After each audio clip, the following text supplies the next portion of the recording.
Okay, so we're back again. We're looking at Nicomachean Ethics, Book 5, finishing up Book 5 by just briefly going through chapters 8 to 11, where Aristotle makes a number of marks on justice, and I'm grouping these chapters under three headings. Personal responsibility for the notions of when are you responsible for just or unjust actions. As Aristotle, remember, in his whole approach to ethics, and in this work, the Nicomachean Ethics, he's talked about dispositions of character. And Aristotle, when you think of applying Aristotle or to be an Aristotelian when it comes to ethics, you're not going to say because someone does something once or whatever that they're that kind of person. Aristotle is really always talking about what's your character in general like. So what is your overall set of dispositions make you do or lead you to do, rather than just looking at an individual act. So Aristotle is concerned with questions like, well, what if someone is pretty good all the time and once in a while they do something, or is really good almost all the time and then once did something that was awful? What are we supposed to make of that versus someone who does the same bad thing that the first person who otherwise doesn't do bad things did, but this other person does bad things like that all the time? How should we judge those kinds of persons and those kinds of acts? And he doesn't think we should judge them in the same way. He thinks that it's different. So sometimes you might say, oh, well, if a person's good most of the time and then they do something bad, should you infer, oh, wow, now I know what you're really like, all the other was just a facade and the bad thing was the true you? Or would you say, and this is also can fit the facts as well, oh, well, you've always been good and you did this one thing that was bad. That was acting out of character. And we often do say, oh, that was out of character. I'm not sure why he or she did that. So how do we go about this? So this notion is important when Aristotle is talking about personal responsibility for actions. And I'll say a few things about those. At the end of his discussion, Aristotle talks a little bit about involuntary injustice, and he says nobody willingly suffers unjust treatment. So we'll look a little bit about what he means by that. And then the last thing that I just want to mention is this injustice towards yourself. And I said earlier when I was talking about Aristotle and slaves, children, women, and property, that you really don't do injustice to yourself. I want to modify that and follow Aristotle because he too adds a little bit more to this notion. And in some ways, it brings him closer, a little bit back to his teacher, Plato. And we've seen that notion of being very distant from Plato at certain sections of the Nicomachean Ethics, for instance, in Book 1, Chapter 6, on the criticisms of the good. Aristotle, launches all these rockets against Plato, and then at the end of all his firepower, he says, well, maybe the Platonists, they could be right, but they're probably being irrelevant. So he has a conciliatory approach, and there's a little bit of that going on here. So, personal responsibility for just or unjust actions. So this is a return to the discussion that we've seen earlier, namely the voluntary and the involuntary. That comes up a lot in the Nicomachean Ethics, so always be aware of that. So the question is, under what conditions? Under what conditions do we say someone or hold someone responsible for acting unjustly? And as we saw earlier, there's all kinds of things that Aristotle has to say about the notion of the voluntary and the involuntary, the non-voluntary. So go back and look at that video where I talked about all those distinctions and how Aristotle thinks about them. So if the unjust act is done in ignorance, then it's not truly unjust. If it's done in ignorance, it's an accident. And in this sense, the agent is not really responsible. So if it's ignorance, it's not responsible. So remember, if it's done in ignorance of laws or whatnot, it's not really responsible. If it's has arisen, if the unjust act has arisen, say, against all reasonable expectations, it's Aristotle thinks of it more as a mishap. So in that sense, a mishap is not really responsible. But if the act could be reasonably expected, and the agent is not necessarily malicious, but maybe a little careless, then we would say the agent is it could be held responsible. So it depends what the kinds of the notion of expectations, what they are. If the agent could have known but didn't have, wasn't really paying enough attention, but wasn't malicious, then it could be not responsible or possibly responsible. And once again, we see that you're not going to get nice, clean, clear categories because remember, we're not doing mathematics, as Aristotle keeps saying. We're doing ethics. We're trying to think about practical issues of human behavior, and that world is not nice and tidy and clean and neat like the world of mathematics when you're looking at the behavior, in quotations, the behavior of, say, geometric figures versus the behavior of human beings. One is mathematical, one is a practical science, and the two are very different, and they only permit, remember, different degrees or intensities or abilities to regard things as clear and logical. So with expectations, it can either be not responsible, but we could hold an agent possibly responsible if we say, you were kind of negligent, but maybe not necessarily malicious in that sense. If the unjust act is done where there is a malicious intent, so this full knowledge, full-blooded thing, then we would say also, well, wait a second, what kind of character was doing this? Even if it's not necessarily all that premeditated, but let's say done out of anger. Right? So the agent was in a situation, and the agent's not really a bad person necessarily, and by that I just simply mean doesn't have a track record of bad stuff. Aristotle would then say, well, what's the general character like? And when the unjust act was committed by this particular character, there is a sense of responsibility. Yes, that person did it, but if it's the case that it was not premeditated, it was done maybe in a fit of anger, and someone flew off the handle and did something that's unjust. The agent would be responsible for an unjust act, but that wouldn't make the agent an unjust person. So we wouldn't say that, oh, this is an unjust person in general. We would say that this otherwise just person committed an unjust act, and we would think about the punishment according to that, and not outrightly condemn the whole person. So this is serious, but not as serious in the last case is when something is done with a malicious intent. It's premeditated.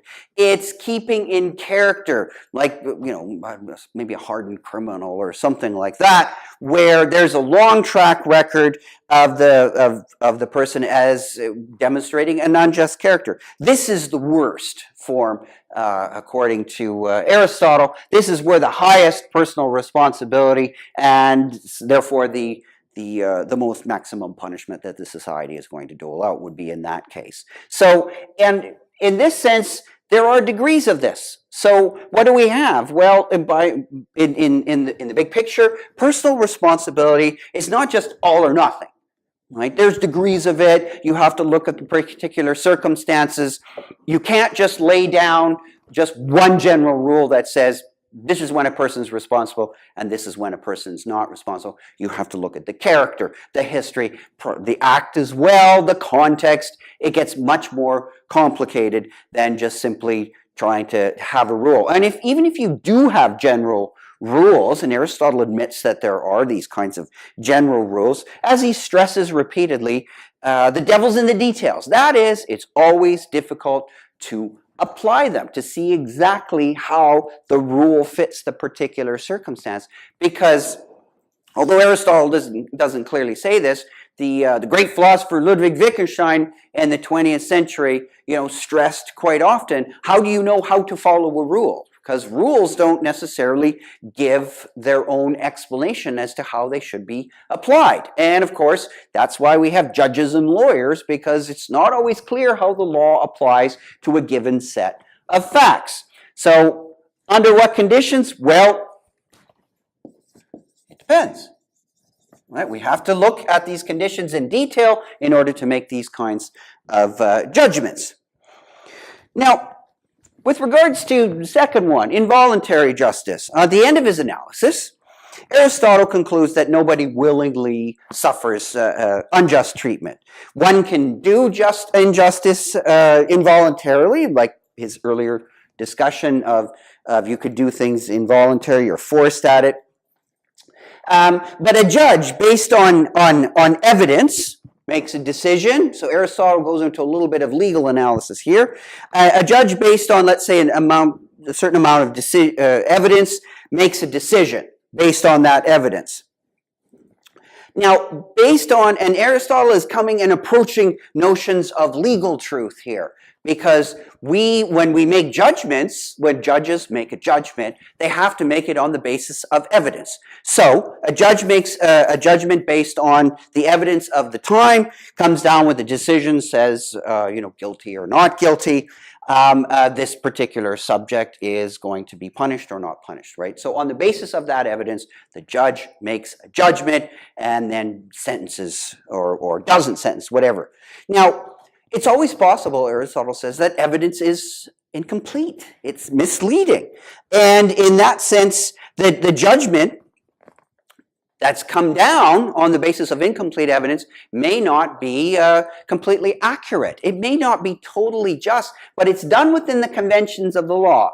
At that particular time, the judge, in good faith, applied the law, took the evidence, and she said, well, this is what I think that should result from that evidence. But of course, that evidence could be wrong. But the judge is acting in good faith and is being reasonable and doing the judge-like duties appropriately.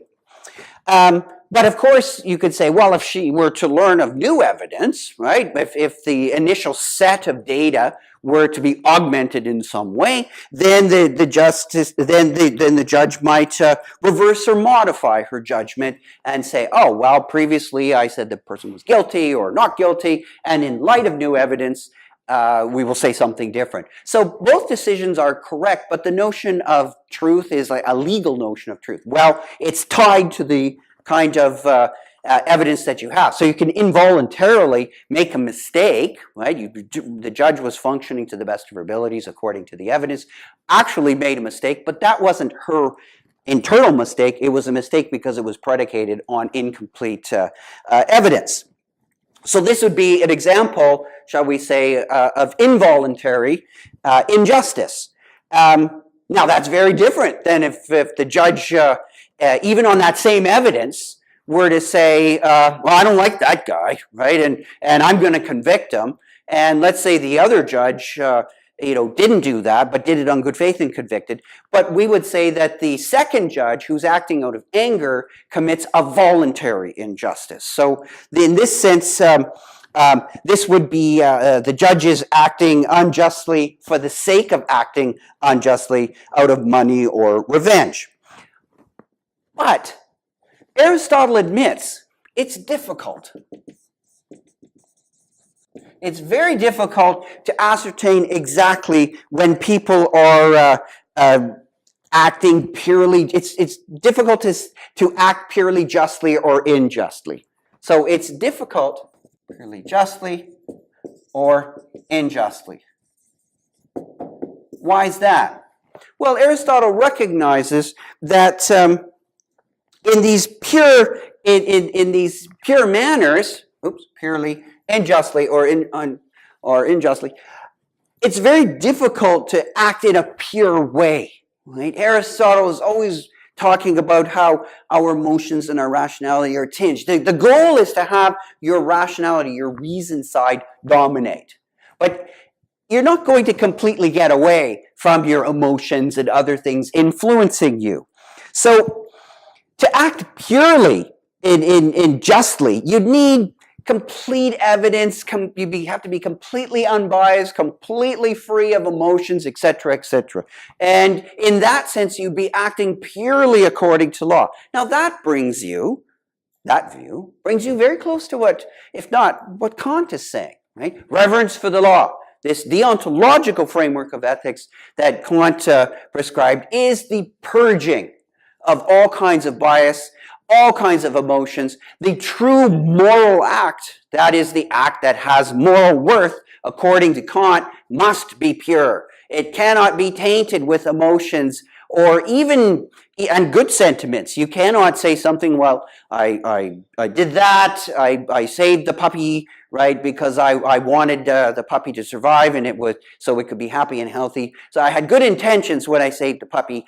If your intentions were related to future states, outcomes, consequences, then Kant would say, well, you did a nice thing by saving the puppy, but that's not a true moral act. It has no moral worth. It's a good act. It's nice. Doesn't have moral worth.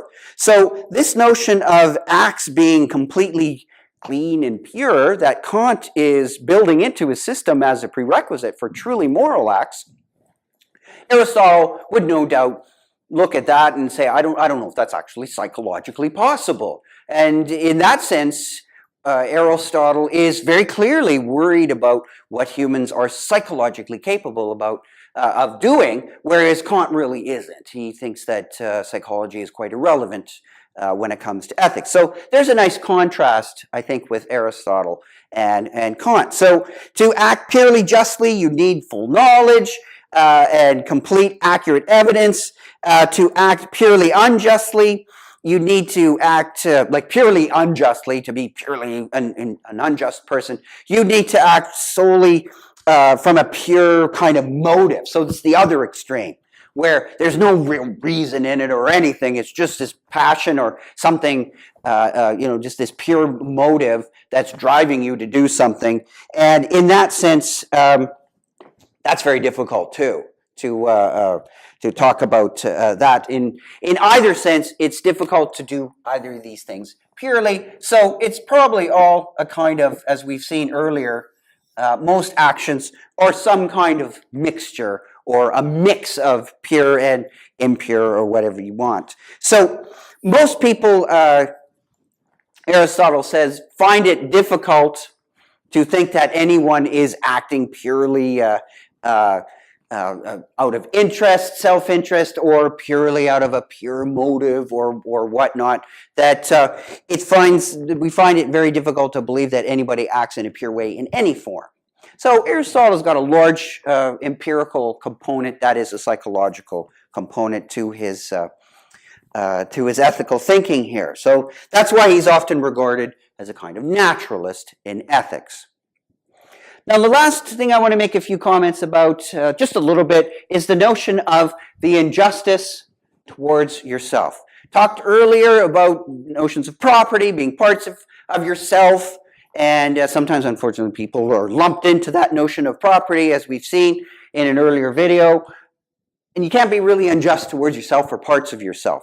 Aristotle has, from time to time, said things in the Nicomachean Ethics and then later on modified them. So you always got to be careful when you say, oh, this is exactly what Aristotle thinks, because 2 pages later, he could modify that so that it's saying something quite different.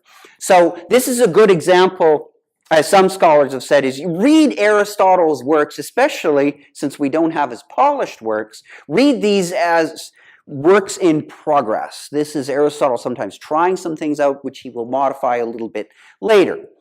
Now, Aristotle does say that you really, in the strict sense, you can't be unjust towards yourself. We've seen this. And justice and injustice really are social virtues, right? So justice, injustice, these are really social virtues, right? Arete, with respect to others. Others are part of the story when you talk about these, right? Remember, other kinds of virtues are, more personal, how your behavior towards yourself or your behavior in limited context, but it's really about the individual, that's the agent. But this one is not just about the agent. Injustice and injustice, being social virtues, involve others. So it's a unique kind of virtue, but Aristotle also thinks that people don't really willingly harm themselves. So he does have this limitation of how people behave towards themselves. But nonetheless, at the end of it all, Aristotle opens the doors a little bit, and maybe a sign of his developing his thinking, or maybe a little bit of reconciliation, because every once in a while he'll harshly criticize, as we've seen with the Platonists, and then take it back a little bit, or admit that he's not necessarily perfectly right. Aristotle does, hedge his bets from time to time, and he does this here as well, I think, that he says, well, there is a kind of justice of the soul. There is a way that you can be. So there is, shall we say, there is a little bit of an exception to this notion that, you can't be unjust towards yourself, right? It's always involving others. So the exception of being where you can be unjust. Okay. Is it possible at all? And Aristotle says, well, yeah, in a way it is. And this is what sort of brings him back a little bit with his old teacher, Plato, and his alma mater, the academy. Because of the Greek notion of the soul, we've seen Aristotle talk about it in terms of parts. And it's multifaceted. There's all kinds of parts in Aristotle's notion of the soul. And Aristotle does say that, well, you shouldn't think of it as parts of like a pie where it's cut into parts, and you can point to that particular part and you can point to that particular part. Like you can have ostensive definitions where you can say, there's the rational part, there's the emotional part, there's the vegetative part. It's not really like that. You shouldn't think of it that way. It's all more of an integrated, harmonious whole, or at least that's what it should be. It should be a harmonious whole. So how do you be unjust to yourself? Well, Aristotle actually reflects some very ordinary language in this. Have you ever been in a situation where you're with a friend and they start saying things about themselves like, they get frustrated with themselves and they call themselves names or whatever, and they get really upset? Don't we often say, you're being too hard on yourself. You're getting upset over things. You look at things a little bit more reasonably. You're letting your emotions get away with you. You should try and pull these things back. So Aristotle is saying, how do you become unjust towards yourself? Well, and this of course fits into his whole notion of eudaimonia. What's the thing that really should be in charge? Not to the exclusion of everything else, but what should be in charge is the rational part of your soul. So when we say to our friend, you shouldn't you shouldn't get too emotional over this. We're not saying don't get emotional at all. We're not saying get rid of your emotions completely, because our emotions are good things. They're parts of life. But there is a sense, and as Aristotle would say, if Aristotle were your therapist, he would say, no, you shouldn't let your emotions run the show. Your reason should run the show. Your reason doesn't crush your emotions. He's not like Mr. Spock and trying to eliminate all your emotions like a hardcore stoic, but they shouldn't run the show. You're being unjust, unfair to yourself when you're not looking at reason. And by looking at reason towards yourself, you're looking at the truth about yourself. And in that sense, if it's true that you've done something wrong or whatever, you look at that through a rational framework, the lens of reason, and then you take steps to correct it. You don't look at it through the framework or through the lens of emotions and just get upset about it, because that's an imbalance. And emotional imbalances will not correct themselves. It takes reason to step in, says Aristotle, to restore the harmony of the soul. So the exception of the rule being that you cannot be unjust toward yourself, and the exception, that is, how do you do it? How do you be unjust towards yourself? Well, let your emotions get out of hand. Let reason, or kick reason out of its place of dominance, subordinate reason to everything else, and then you'll throw the whole soul into a disorder. So in that sense, there is a kind of deep justice of the soul, And so Aristotle as your philosophical counselor, and in many ways that's how philosophy with Socrates really starts, kind of as a counseling, like get all your priorities in order, get your soul in harmony. Socrates always talked about care of the soul, and here Aristotle is agreeing that you kind of have a duty to listen to the rational part of your soul, to be fair to yourself, to be just to yourself. Get everything in order. Get your emotions under not complete control, but regulated through your reason. And in that sense, Aristotle comes back to a notion of Plato, that having true and deep justice in the soul. So that brings me to the conclusion of Book 5. There's way more stuff in Book 5 than I have talked about, but nonetheless, Aristotle has more or less completed now his discussion, at least in this work, the Nicomachean Ethics. Book 5 is the completion of what we could say more or less is the character virtues are done. And in that sense, so all the stuff about the personal characteristics, the personal character virtues that we've seen, and now the general character towards others, that is justice. We're now going to shift in the next video to the other kind of virtue, the non-character virtue, that is the intellectual virtue. So in the next book, in Book 6, Aristotle's going to change a little bit and look at non-character virtues, namely intellectual virtues, and we'll see that a lot of the stuff that he said so far, the mean and all that stuff, does not apply in this case. So don't think that Aristotle has a single notion of a theory of virtue.